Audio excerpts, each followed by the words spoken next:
Siyempre, ang kagandahan lang dito, yung halimbawa, effort mo sa atin sa Pilipinas, tapos gagawin mo dito, siguro mas rewarding.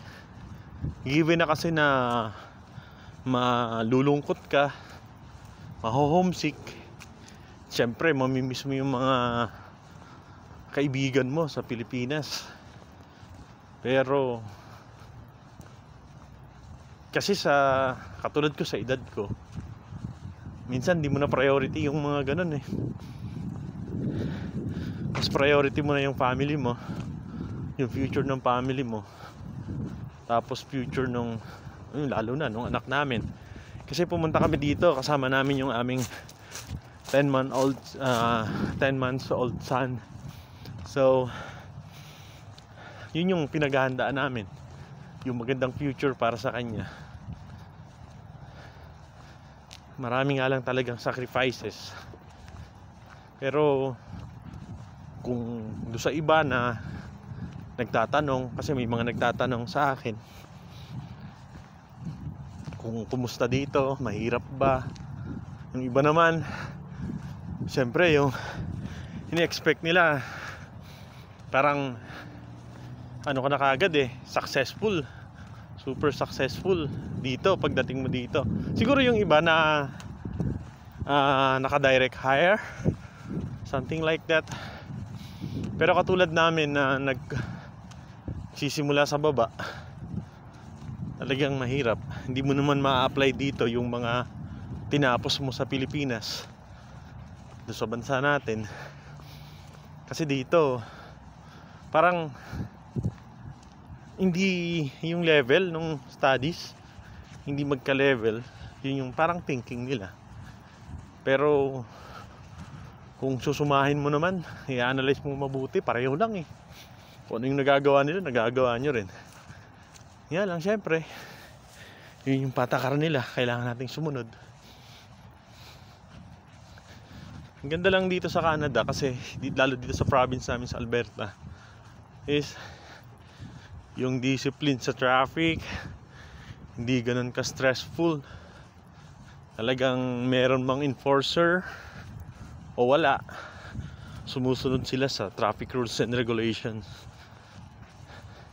Tapi sa atin, di ba, kitgitan dito sa mga crossing, first stop, first go. Para kang laging nasa Subic. Kung nandiyan tayo sa Pinas, para ka lagi nasa Subic. Pag mga crossing, kailangan mo munang paunahin yung naunang huminto. Yan yung dinadaanan kong park. Kung mapapansin nyo, nung mga nakaraang araw, puro ano yan, snow. Ngayon wala, tunaw. Bukas mag-start na ulit yung snow. Kaya malamig na ulit. Malamig. Sabagay, ngayon naman kasi is -6. Malamig pa rin. Nakakahingal. Pero sanayan lang. Sasanay ka din sa lamig. Kagandahan lang dito, pag gumawa ka outside, hindi ka pagpapawisan.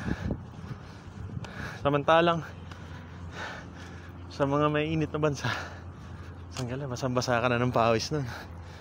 Dito, kahit ata anong buhatin ko, doon sa pinagtatrabuhan ko, hindi ako pinagpapawisan. Kaya sinatsaga ako maglakad, exercise. Good news naman sa akin yun kasi nabawasan na ako ng 4.5 kilos. Magandang development for 2 weeks.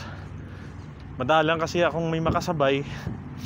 Minsan sinasabay ako nung tito ng misis ko sa work, kasi magkasama kami sa work. Pag off niya, yun, pagpapasok, lakad, pauwi, lakad.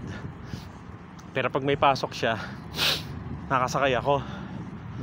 Pauwi lang ako naglalakad kasi magkaiba kami ng time out. Dito talaga maraming adjustments. Unang-una, yung pride mo kailangan mo lunukin. Kung sa Pilipinas hindi kayo nauutusan kasi ikaw yung nag-uutos, dito ikaw yung utusan kasi magsisimula ka nga sa baba. Pero maraming nadi-discourage na pumunta dito dahil nga doon sa gusto nila sure ka agad ganun talaga. Parang kahit saan naman kailangan mong sumugal kahit sa buhay sa atin susugal ka. If you're going to put up a business, susugal ka. Kung mag-work ka as regular employee, susugal ka pa rin. So what's the difference? Siyempre hindi ko na sumugal sa mas rewarding. Hi. So yun pa guys, ang kagandahan dito, kahit di mo kakilala, makakasalubong mo, babatiin ka. Kaya masaya din naman kami kahit siyempre nangungulila. Marami kang pinangungulilahan sa Pilipinas, sa bayan mo. Maraming comparison. Pero madalas namang comparison lang kung ano yung maganda. Kung na-compare yung masama or yung pangit. Kumbaga, yung standard mo, huwag mong maging standard yung Pilipinas, huwag mong maging standard yung Canada.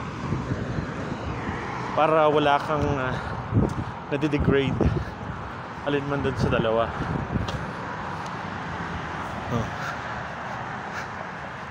Tira nyo, ilang minutes na ako naglalakad mula kanina. Kahit kaunting pawis ata, wala. Sa umaga naman, hindi naman ganun kahirap maligo sa umaga kasi may heater. Pero hindi ko rin siniset sa mainit yung heater. Kumbaga parang yung temperature lang ng sa atin kapag ka maliligo ka sa umaga, ganun ko lang siniset para hindi ka lamigin. Kasi pagka sinet mo sa mainit, lalamigin ka paglabas mo, at the same time yung skin mo magja-dry. Kami nga pala, as first timer na maka-experience ng winter, yung skin ko nagkaroon ng mga parang mga blister, yung mga maliliit na butlig-butlig.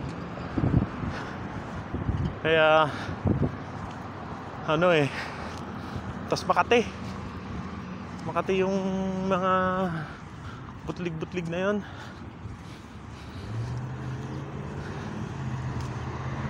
Kailangan laging i-moisturize. Nagda-dry daw kasi nga gawa ng weather na malamig, tapos maliligo ka ng mainit, so nagda-dry ka talaga. Sa probinsya namin tawag doon balokiskis Ewan ko lang sa ibang province kasi tawag sa amin nun balokiskis. Yung pagka ginihita mo ng ganun yung balat mo may puti, nagmamark yung puti.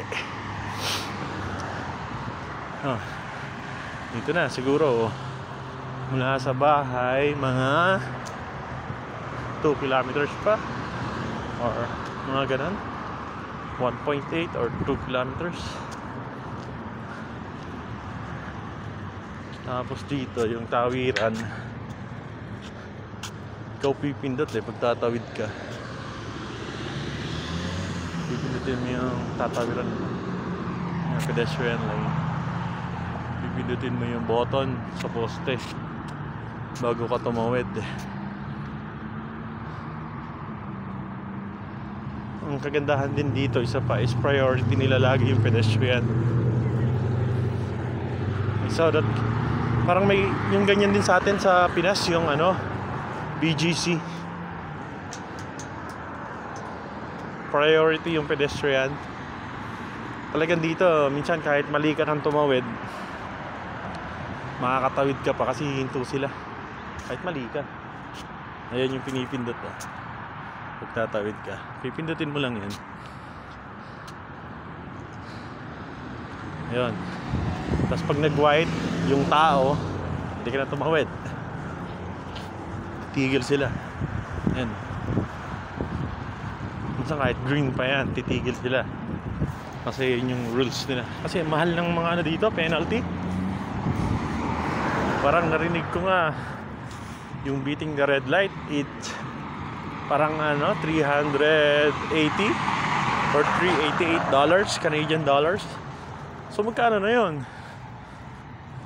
12 or 13,000, diba? Eh talagang pag ganun kalaki yung babayaran mong multa, talagang mag-iingat ka. Hindi ka magbabiolate ng mga traffic rules. Ayan o, hindi nadaan o. Ayun na muna. Next time na lang ulit, pag may lakas na lang ulit ng loob mag-vlog. Kasi medyo nahihiya pa ako magsalita in front of the camera. Pero pag banda-banda riyan siguro ayos na.